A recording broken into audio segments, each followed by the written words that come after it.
Bonjour, bienvenue. Nous sommes toujours évidemment aux rencontres économiques d'Aix-en-Provence. 25e édition. Boursorama est partenaire évidemment de ce rendez-vous média incontournable. Et aujourd'hui, votre invité, c'est Jean-Hervé Lorenzi, le président du Cercle des économistes. Bonjour. Bonjour. Merci d'être avec nous. Bon, les chocs de toute nature, on le voit bien au travers de l'actualité, tous les jours se multiplient. Et on se dit, quel repère, à quoi s'accrocher, se raccrocher dans un monde aussi chaotique? Compliqué. Je trouve qu'avant de se raccrocher, il faut apaiser. L'énorme risque de la convergence de tous ces chocs, y compris des chocs géostratégiques, c'est qu'ils sont en fait à l'initiative, à la création de formes de violence. On le voit bien, qui aurait pu imaginer que les États-Unis réclament le Groenland ou Panama. Donc on est dans des dispositifs qui sont dangereux. La loi du plus fort. La loi du plus fort, la violence, la force, et non pas le droit. Et donc, l'objet de nos rencontres, et que nous avons le grand bonheur de faire avec vous, c'est l'idée de voir comment, modestement, on peut apaiser un peu les sujets. Les apaiser à travers tous les conflits qui existent, conflits et tensions qui existent dans nos sociétés aussi, qui sont très agressives de part et d'autre. Polarisé aussi. Polarisées, mais aussi entre les générations. Donc on a un peu l'impression que partout, l'expression forte et non maîtrisée, c'est le cœur de la manière de se comporter. Et donc la réponse c'est? Alors la réponse, c'est partout... Apaiser et solutionner aussi. Alors, c'est partout modéré. Je vais en prendre deux exemples. On a aujourd'hui deux problèmes majeurs. Le premier, c'est l'augmentation de nos dépenses de défense. Il a eu gain de cause, Donald Voilà. Trump, au final, pardon. Il a eu gain de cause avec, et tout le monde se gonfle. Ma perception, c'est que c'est une bonne idée d'augmenter nos dépenses de défense, mais que si on en fait trop, on a toujours le risque qu'il y ait un chef d'état-major qui a envie de l'utiliser. Il faut faire très attention à ça. L'histoire humaine est assez cruelle sur ce plan-là. Et deuxième aspect, sur les taux, sur les tarifs douaniers. Lui aussi, là, c'est la vigueur. On peut très bien avoir ce que nous allons avoir dans les quelques jours qui viennent, une négociation entre l'Europe et les États-Unis. En notre défaveur. En notre défaveur. Ne pas céder sur des sujets aussi importants que la régulation du numérique et accepter qu'il y ait un accroissement parce qu'on n'y échappera pas, mais essayer de le faire, et ça devrait être la position de la France, de manière mesurée. En un mot, partout, calmer le jeu. Deuxième aspect, hier, parce qu'il se passe plein de choses aux rencontres d'Aix. Hier, comme vous l'avez vu, il y avait cette session sur rapport États-Unis-Europe avec le ministre des Affaires étrangères, Jean-Noël Barrot. Et cette session était formidable. Et au fond, ils ont dit, un peu partout, il faut qu'on ait une diplomatie européenne, et parfois qui n'est pas qu'européenne, parce que c'est les pays qui ont envie de s'allier, comme on le fait sur l'Ukraine. Macron a réuni la Grande-Bretagne, la Pologne, l'Allemagne et la France. Trouver des modalités plus larges, plus souples, peut-être sur le climat, sur lequel on sait qu'on ne fera pas avancer les Américains, et vous voyez à quel point il fait chaud, donc il faut qu'on agisse. Peut-être passer un accord avec les Chinois, peut-être sur d'autres sujets. On sent quand même, moins d'ambition politique sur les questions climatiques, et pas seulement chez Trump. Non, la tension que nous avions connue était la décarbonation avant tout. Aujourd'hui, c'est la défense, un peu au partout, détriment, forcément en compétition, et pour après, et on rééquilibre. Et puis le troisième sujet qui va être devant nous, je le redisais à l'homme que vous allez interviewer par la suite, qui est le patron du MEDEF, évidemment le vieillissement, mais bien au-delà des retraites, la santé.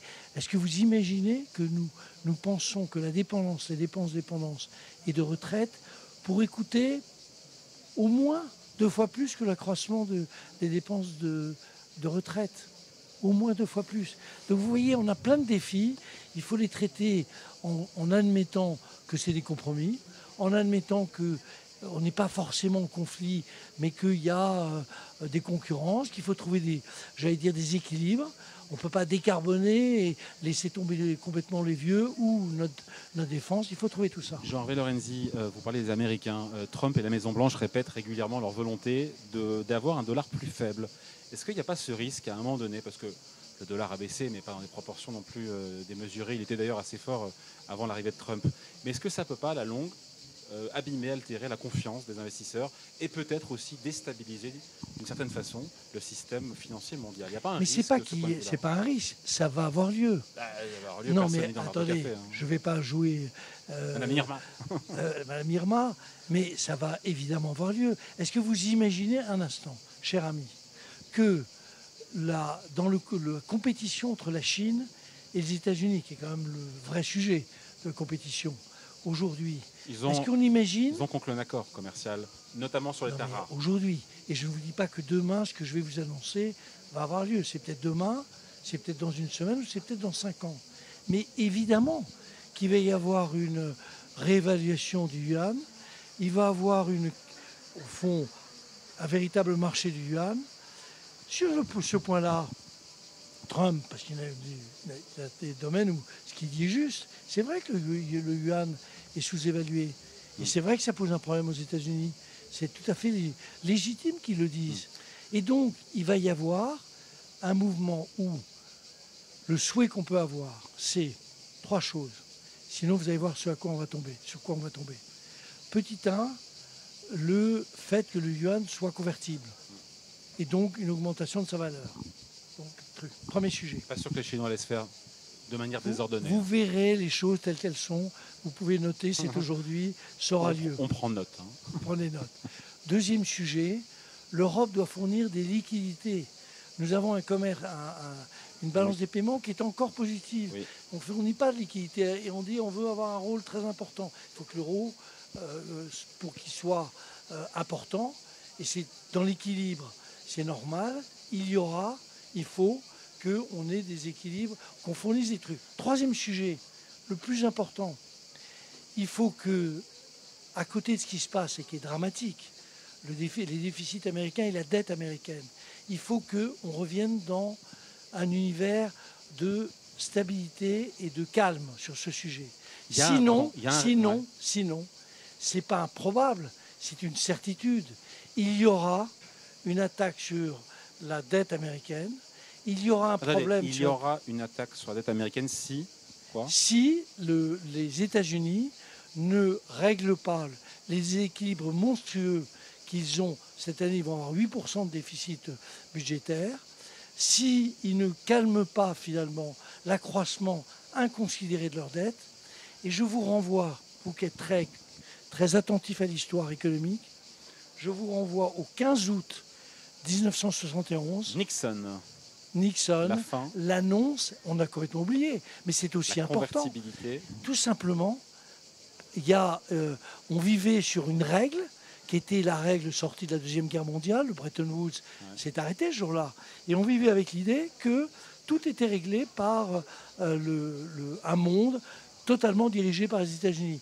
En 10 minutes d'intervention, ce monde a explosé en vol. Vous faites un parallèle avec ce qu'on vit aujourd'hui avec Trump? Pas forcément avec Trump, avec ce qui va se passer dans les années qui viennent, bien entendu. On a un monde multipolaire, on a un monde où il va y avoir au moins 2 très grandes puissances qui se tirent la bourre. Vous croyez que ça ne se tire pas la bourre en matière monétaire? Mais l'histoire nous montre que c'est toujours le cas.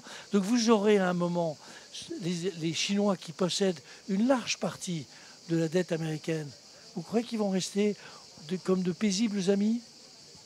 Jean-Hervé Lorenzi, à l'heure des réseaux sociaux, des vérités post-alternatives, des vérités alternatives, enfin de la post-vérité, face à tous les chocs, tous les défis qu'on vient d'évoquer ensemble, qu'il nous faut relever, quelle mission pour les économistes qui peuvent aussi se tromper, hein, bon, d'ailleurs, c'est pas qu'ils peuvent, qui la plupart du temps se trompent, c'est normal parce que c'est très compliqué. Et vous vous souvenez de la phrase d'Elisabeth II qui avait dit, en allant à Oxford ou à Cambridge, elle avait dit, mais est-ce que par hasard, elle était allée en 2012, et elle avait dit à des nobelisables ou des nobelisés, j'avais dit, par hasard, vous auriez prévu la crise de 2007-2008. Donc, évidemment.